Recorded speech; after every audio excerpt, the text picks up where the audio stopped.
Je me tenais devant le miroir, en attachant le fermoir de mon collier, me répétant que ce soir serait peut-être différent. Mes parents m'avaient enfin contacté après des mois de conversations brèves et de regards en coin lors des conseils d'administration. Un dîner dans l'appartement familial du 16e arrondissement, juste nous trois, sans distraction. Pendant un instant, je me suis permis de croire que cela signifiait une réconciliation, une trêve, peut-être même une chance de redevenir leur fille au lieu de leur adversaire. J'enfilais mon manteau quand mon téléphone a vibré. 3 mots s'affichaient sur l'écran. Appelle-moi immédiatement. Aucune salutation, aucun contexte. L'expéditeur, Maître Corbin. Mon estomac s'est noué tandis que je composais son numéro. Il a répondu à la première sonnerie, sa voix sèche. Urgent. Éléonore. Ils ont déposé la requête ce matin. Une mise sous tutelle d'urgence. Thierry et Isabelle prétendent que vous êtes mentalement inapte à diriger l'entreprise. L'air m'a manqué. Mon manteau a glissé de mes mains et est tombé sur le parquet avec un bruit sourd. Quoi? Ils ont joint des témoignages, des déclarations sur l'honneur. Ce ne sont plus des paroles en l'air. Ils veulent le contrôle légal. L'espace d'un battement de cœur, le monde a basculé. J'ai pensé à la douce invitation de ma mère. Parlons de l'avenir. Et à la façon dont mon père m'avait gratifié d'un sourire d'une politesse forcée en me croisant lors du dernier conseil d'administration. Je pensais que c'était un progrès. En réalité, c'était une préparation. Ils ont manigancé tout ça, ai-je murmuré, bien que ce fût moins une affirmation que la lente reconnaissance d'un piège. Maître Corbin n'a pas adouci ses propos. Oui, et ils agissent vite. Les tartelettes au citron que j'avais achetées en rentrant reposaient dans leur boîte sur le comptoir, soudainement absurde. Une offrande de paix destinée à des parents qui avaient déjà décidé de m'effacer. Je me suis assise sur le bord du banc près de la porte, le pouls martelant mes tempes, et j'ai fixé le téléphone qui brillait encore dans ma main, sachant que je ne pouvais pas me rendre à ce dîner en aveugle. Ce n'était pas une invitation. C'était une embuscade. Et je venais de tomber dans leur jeu. Je pouvais encore entendre la voix de ma mère, 3 jours plus tôt, chantant avec une chaleur que je n'avais pas entendue depuis des mois. Ma chérie, parlons de l'avenir. Juste un dîner. Nous 3. Cela avait sonné comme un fil recousant un tissu déchiré. Une chance de croire que nous pourrions nous retrouver. Je voulais tellement y croire que je m'étais arrêtée à la petite pâtisserie près de mon ancien lycée pour acheter des tartelettes au citron, le genre qu'elle glissait en cachette dans mon assiette quand j'étais enfant. Maintenant, avec les mots de Maître Corbin résonnant dans ma tête, ce souvenir avait un goût amer. Ce ton doux, cette invitation, tout avait été répété. Il ne voulait pas de ma compagnie, il voulait ma soumission. Je me suis enfoncée davantage dans le banc et j'ai laissé d'autres moments refaire surface, ceux que j'avais ignorés à l'époque.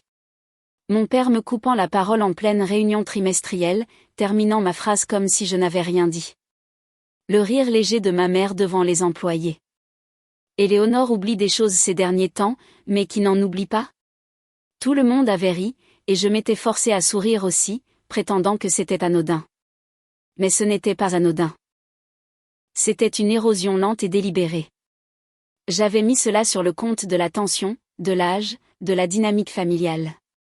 Je me disais que j'imaginais tout parce que l'alternative était trop douloureuse, admettre que les personnes qui m'avaient élevé sapaient lentement ma crédibilité en public tout en me jetant des miettes d'affection en privé. Je suis allée dans ma cuisine et j'ai ouvert la boîte de la pâtisserie. Les tartelettes au citron étaient comme toujours, avec leur croûte dorée et leur glaçage sucré. J'ai refermé le couvercle avec des mains tremblantes et les poussé de côté. Ce n'était plus un geste d'amour. C'était la preuve de la facilité avec laquelle j'étais tombée dans leur piège. Le téléphone reposait toujours sur mes genoux, l'avertissement de Maître Corbin me brûlant les oreilles, et j'ai réalisé que je ne pouvais plus me permettre d'être la fille qui voulait la paix. Je devais être tout autre chose, car le sentimentalisme venait de se transformer en munition. Maître Corbin a fait glisser un dossier sur son bureau, son poids semblant bien plus lourd que le papier qu'il contenait. Je l'ai ouvert, les mains raides, et les premiers mots m'ont coupé le souffle. Requête en mise sous tutelle d'urgence d'Éléonore Marchal. Je me suis forcée à lire chaque ligne, bien que chaque phrase soit comme un coup. Direction erratique, déclin émotionnel, incapacité à maintenir un jugement sûr dans des environnements à haute pression, des déclarations signées par des gens en qui j'avais autrefois confiance, un témoignage affirmant que j'avais oublié des dates clés, ignoré des données et agi sur des coups de tête. Le langage était clinique, mais je pouvais entendre les voix de mes parents derrière chaque accusation. Maître Corbin observait en silence, me laissant tout absorber avant de parler. Ils n'ont pas fait ça seuls. 2 investisseurs ont déjà manifesté leur soutien. Ils veulent un nom familier, vos parents, pour les rassurer. La stabilité plutôt que la vision. J'ai refermé le dossier, les doigts crispés sur le carton. Alors, ils m'échangent contre les apparences. Leur propre fille. Il n'a offert aucun réconfort. Ce n'était pas son rôle. Au lieu de ça, il s'est penché en avant. Sa voix était neutre. Ils agissent vite. Si le tribunal leur accorde le contrôle temporaire, ils pourraient geler votre accès au compte de l'entreprise d'ici la fin de la semaine. Ce n'est pas théorique, Éléonore. C'est déjà enclenché. J'ai essayé d'avaler l'amertume qui me montait à la gorge, mais elle restait là, épaisse et tenace. J'ai pensé à chaque sacrifice, aux nuits blanches, aux vacances manquées, à la lente ascension à travers les récessions et les revers, tout ça pour que mes parents prétendent que j'étais inapte, non par souci pour moi, mais par peur pour eux-mêmes. Le dossier était toujours ouvert entre nous, mon nom imprimé en gras comme une cible. J'ai regardé Maître Corbin, son regard stable rencontrant le mien, et j'ai senti le changement s'opérer en moi. Ce n'était plus une question de déception. C'était une question de survie. J'ai repoussé le dossier vers lui. Ma voix était plus assurée que je ne l'étais. Alors, on se bat. Je suis restée assise à la table de ma cuisine bien après que le soleil a disparu derrière les toits, la requête résonnant encore dans ma tête. La maison était silencieuse, à l'exception du bourdonnement du réfrigérateur, mais mon esprit était bruyant, rempli de souvenirs que j'avais tenté d'enterrer. J'ai pensé à la dernière réunion trimestrielle, quand un membre du conseil s'était penché vers moi et avait dit « Votre père a mentionné que vous étiez débordé. Peut-être est-il temps de ralentir le rythme. » Sur le moment, j'en avais ri, mais ce souvenir avait une toute autre résonance maintenant. Mes parents avaient semé le doute dans des esprits déjà avides d'une histoire plus simple. D'autres fragments me sont revenus, petits et acérés. Un jeune associé proposant de clarifier mes propres projections, comme si je ne pouvais pas lire les chiffres que j'avais moi-même établis. Un chef de département hésitant avant de répondre à mes questions, attendant de voir si Isabelle ou Thierry prendraient la parole en premier. J'avais balayé tout ça d'un revers de main, me disant que j'imaginais, que j'étais fatiguée. Mes yeux se sont posés sur la boîte de la pâtisserie sur le comptoir. Les tartelettes au citron semblaient parfaites, intactes, mais elles se moquaient de moi maintenant. Ce n'étaient pas de doux souvenirs d'enfance. Elles étaient la preuve de la facilité avec laquelle la nostalgie m'avait aveuglée. J'étais entrée dans leur piège en souriant, les bras chargés d'offrandes de paix pendant qu'ils aiguisaient leurs couteaux à huis clos. Un frisson m'a parcouru alors que la pire pensée a fait surface. Et si le conseil les croyait ? Et si mes années de précision et de discipline étaient effacées par une poignée de déclarations et un récit bien rodé ? L'idée m'a serré la poitrine, pressant jusqu'à ce que ma respiration devienne courte. J'ai posé mes paumes à plat sur la table et je me suis forcée à me redresser. La peur était dangereuse, mais le déni avait été pire. Je ne pouvais plus me permettre ni l'un ni l'autre. Si mes parents étaient prêts à me briser morceau par morceau, alors je devrais trouver les failles dans leur armure, moi aussi. Le jeudi après-midi, je m'étais forcée à retourner au bureau, bien que les murs me semblassent différents, comme si même le verre portait des chuchotements. Je me déplaçais dans les couloirs le menton haut, déterminée à ne laisser personne voir à quel point mes mains tremblaient en fermant la porte de mon bureau. La requête de mes parents avait fissuré quelque chose, mais elle ne m'avait pas brisé. Pas encore. Je rassemblais des rapports pour Maître Corbin quand on a frappé doucement à la porte. Romain Valois, l'un des comptables juniors, à peine sorti de l'école, se tenait sur le seuil. Il restait habituellement dans son coin, poli et diligent, de manière à rarement attirer l'attention. Mais maintenant, ses épaules étaient raides, ses yeux balayant le couloir avant d'entrer. Il tenait un morceau de papier plié comme s'il lui brûlait les doigts. Mademoiselle Marshall, a-t-il murmuré, sa voix si basse que j'ai dû me pencher pour l'entendre. Je pense que vous devriez voir ça. J'ai tendu la main pour le prendre, le tremblement de ses doigts trahissant le risque qu'il sentait. Il n'a pas attendu que je l'ouvre, reculant simplement vers la porte. S'il vous plaît, ne dites pas que ça vient de moi. Puis il a disparu. J'ai déplié la feuille et le souffle m'a quitté. Un email imprimé depuis le serveur de l'entreprise. Objet, soutien pré-transition. Le corps du message était court, direct. Une fois que nous aurons pris le contrôle par intérim, des primes seront distribuées en conséquence. Signé, Isabelle Marshall. Je l'ai lu 2 fois, puis une 3e. Les mots devenaient plus tranchants à chaque lecture. Contrôle par intérim. Pas si, mais quand. Des primes promises en échange de la loyauté. Il ne s'agissait pas d'inquiétude pour ma santé ou l'avenir de l'entreprise. C'était de la corruption habillée d'une police de caractère poli. J'ai aplati la page contre mon bureau, mon pouls battant la chamade. Pendant tout ce temps, je m'étais dit que je réfléchissais trop, que les petites piques étaient des accidents. Mais c'était là, noir sur blanc, une corruption préméditée. Et Romain, le discret, l'effacé Romain, avait choisi de me l'apporter. Il aurait pu se taire. Le silence aurait été plus facile, plus sûr, et même rentable si ces primes étaient réelles. Mais il ne l'avait pas fait. Il avait vu la vérité et me l'avait transmise, tremblant mais résolu. Quelque chose en moi s'est raffermi pour la première fois depuis des jours. J'ai senti une lueur de clarté. Si même un jeune comptable avait le courage de se dresser contre eux, alors je n'avais aucune excuse pour faillir. J'ai glissé l'email dans un dossier marqué « Pièce à conviction » et j'ai su que le combat avait changé de nature. Mes parents ne se contentaient pas de me saper. Ils achetaient leur avenir, et on venait de me donner le fil pour tout défaire. Je n'ai pas attendu une autre convocation. Je me suis rendue à l'appartement familial le soir suivant et je suis entrée dans le bureau où ils étaient tous les deux assis, la lumière du feu projetant sur leur visage une lueur ambrée. Un instant, ils ont ressemblé aux parents dont je me souvenais, mon père avec son front soucieux, ma mère avec son sourire étudié, mais les mots qui ont suivi appartenaient à des étrangers. Éléonore, a commencé Isabelle, son ton assez doux pour passer pour de la gentillesse.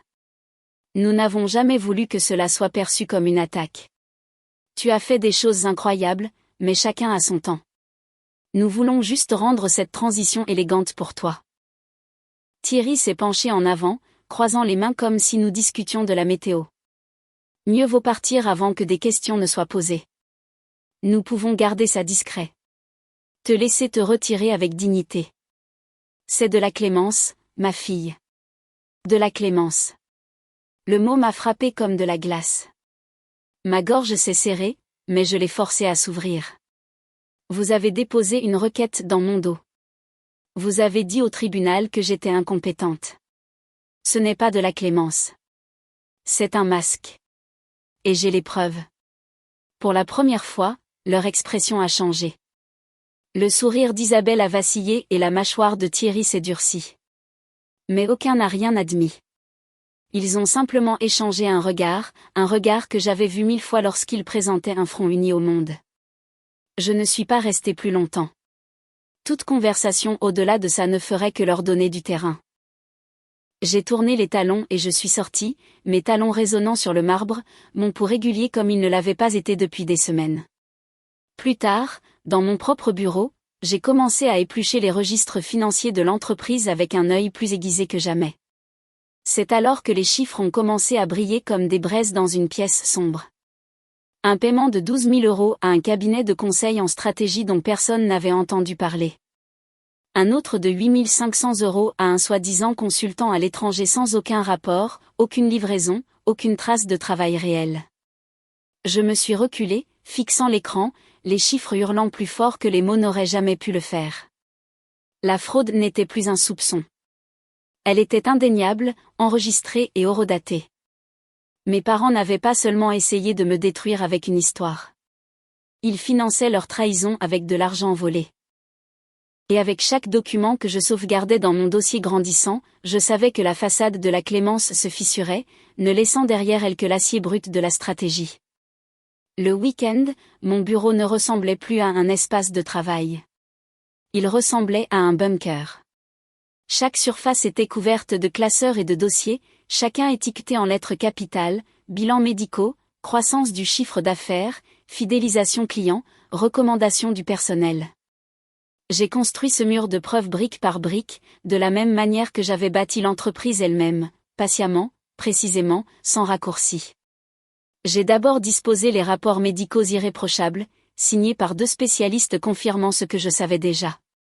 Aucun déclin cognitif, aucune altération, aucune raison de douter de ma capacité à diriger. Puis sont venus 3 ans de registre de revenus, des graphiques qui racontaient une histoire que les chiffres ne trahissent jamais. Une croissance stable, des marges saines, une expansion maîtrisée. Sur une autre table, j'ai étalé les contrats clients et des notes de remerciements personnels, leur signature prouvant que mon leadership n'était pas seulement symbolique. Quand la fatigue s'est fait sentir, je me suis forcé à regarder l'enregistrement de mon discours au séminaire sur le leadership de l'année dernière. 40 minutes sans une seule note. Chaque fait et chaque chiffre livré avec précision. Je me suis souvenu de l'ovation debout à la fin, de la vague de fierté quand des inconnus reconnaissaient ce que mes parents avaient longtemps méprisé. En le revoyant, je n'ai pas vu de sentimentalité. J'ai vu de la clarté. Cette femme, c'était toujours moi. Maître Corbin se tenait en face de moi tard un soir, sa cravate desserrée, les yeux plissés en parcourant les piles de documents. « C'est bon », a-t-il dit en tapotant un classeur. Mais souvenez-vous, il pourrait présenter de fausses preuves, des anecdotes fabriquées, des témoins coachés. Soyez prête pour le bruit de fond. J'ai hoché la tête, glissant une autre série de dossiers en place. Qu'ils essaient. Les chiffres ne tremblent pas quand on les interroge. Je me suis redressée, contemplant la forteresse que j'avais bâtie. Il n'était plus question de nostalgie. Les tartelettes au citron, les souvenirs, le désir de réconciliation, tout cela n'était plus que cendre. Ce qui se tenait devant moi était mon arsenal, et la salle d'audience attendait. La prochaine étape n'était plus la survie. C'était la guerre. La salle d'audience sentait légèrement le vernis et l'air froid, le genre d'endroit où la vérité est censée être plus tranchante que le sentiment. Je suis entrée, déterminée, vêtue de noir, tandis que de l'autre côté de l'allée, mes parents avaient déjà mis en scène leur tableau. Isabelle portait du crème, douce et posée, son expression soigneusement peinte d'un calme maternel. Thierry était assis à côté d'elle, le dos droit, projetant l'air d'un patriarche digne accablé par un devoir difficile. Leur avocat a commencé avec une tristesse étudiée. « Il ne s'agit pas d'animosité », a-t-il dit en les désignant. « Il s'agit d'inquiétude. Mes clients sont des parents aimants qui ont observé le déclin de leur fille avec une alarme croissante, prise de décisions erratiques, instabilité émotionnelle.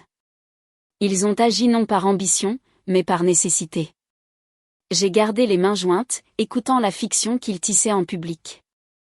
Chaque mot était poli, mais le sous-entendu était sans équivoque, de la pitié déguisée en vérité. Puis ce fut le tour de Maître Corbin. Il s'est levé calmement, sans théâtralité, et a commencé à faire glisser des classeurs sur le banc du juge. Votre honneur, la défenderesse a été évaluée médicalement par 2 spécialistes au cours des 18 derniers mois. Les 2 rapports confirment l'absence de tout signe de déclin cognitif. Il a ouvert le dossier, les pages tamponnées et signées. Un autre classeur a atterri à côté, rempli de 3 ans de croissance du chiffre d'affaires, de fidélisation de la clientèle et de contrats d'expansion, tous surpassant les standards de l'industrie. Un bruissement a parcouru la salle alors que les graphiques et les contrats étaient transmis. Finalement, Maître Corbin a déposé une pile de documents financiers. Sa voix s'est aiguisée avec précision.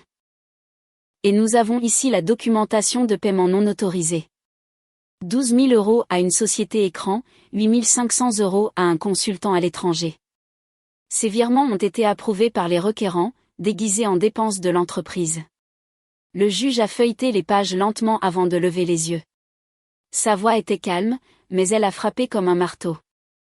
Vous accusez votre fille d'incompétence tout en utilisant les fonds de son entreprise contre elle ? Des halètements ont parcouru la galerie. Isabelle a flanché, ses mains se crispant sur ses genoux. Thierry a ouvert la bouche, a balbutié, puis s'est tu. Pour la première fois, leur illusion soigneusement construite a commencé à se fissurer, et j'ai su que la scène s'effondrait sous leurs pieds. Les mots du juge ont tranché l'air avec finalité. La requête a été rejetée, et avec elle le mensonge que mes parents avaient répété pendant des mois. Mais le marteau du juge ne s'est pas contenté de me protéger, il s'est retourné contre eux. Un examen de leur mauvaise gestion financière a été ordonné. La fraude même qu'ils pensaient pouvoir enterrer les traînait maintenant en pleine lumière. Le soir même, le conseil d'administration a convoqué une réunion d'urgence. J'étais assise en bout de table, maître Corbin à mes côtés, tandis que les membres s'agitaient mal à l'aise sur leur siège. La voix de maître Corbin était calme alors qu'il présentait les preuves, une par une. Les emails de test de loyauté envoyés par Isabelle, les paiements aux sociétés écrans, les primes promises en échange du silence. Chaque document qui passait sur la table en bois poli tombait comme un verdict. Quand la discussion s'est terminée, il n'y avait plus de débat possible. Le vote a été rapide, unanime.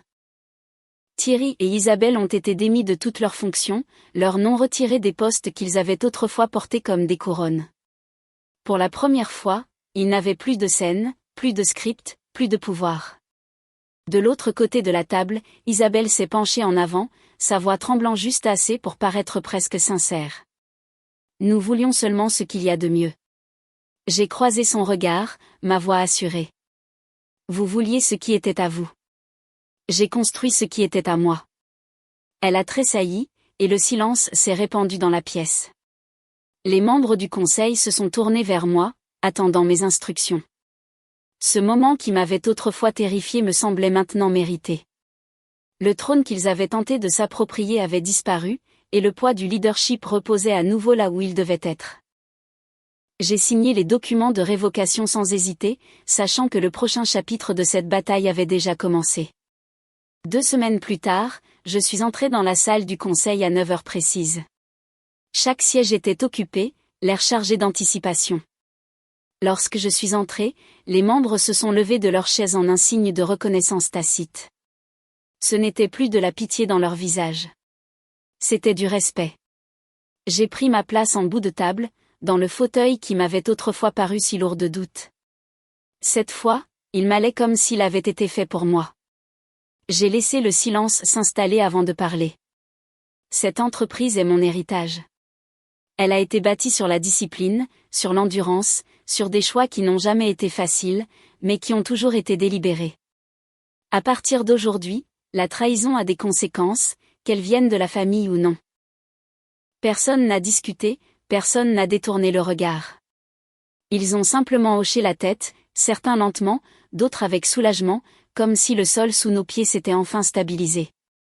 Pendant des années, je m'étais battu pour prouver ma valeur, même aux personnes qui auraient dû l'avoir en premier. Maintenant, je n'avais plus rien à prouver. L'épreuve, le tribunal, le vote unanime. Tout cela l'avait déjà fait. La réunion s'est terminée rapidement. Il n'y a eu ni long discours, ni applaudissements, juste de la clarté, nette et silencieuse. En quittant la salle, le couloir s'étendait devant moi, baigné de la lumière du matin. Mes talons claquaient régulièrement sur le sol jusqu'à ce que j'atteigne le bureau d'angle que mes parents occupaient autrefois. Les stores étaient baissés, le bureau vide, l'espace dépouillé de leur présence. Je ne me suis arrêté que le temps de reconnaître ce vide pour ce qu'il était, non pas une perte, mais une libération. Puis j'ai continué à marcher. Je n'avais plus besoin de leur approbation.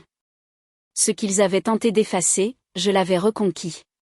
Ce qu'ils avaient tenté de posséder, je l'avais défendu. Et à la fin, je portais en moi quelque chose de plus fort qu'un simple héritage. L'héritage était enfin devenu le mien, et le mien seul.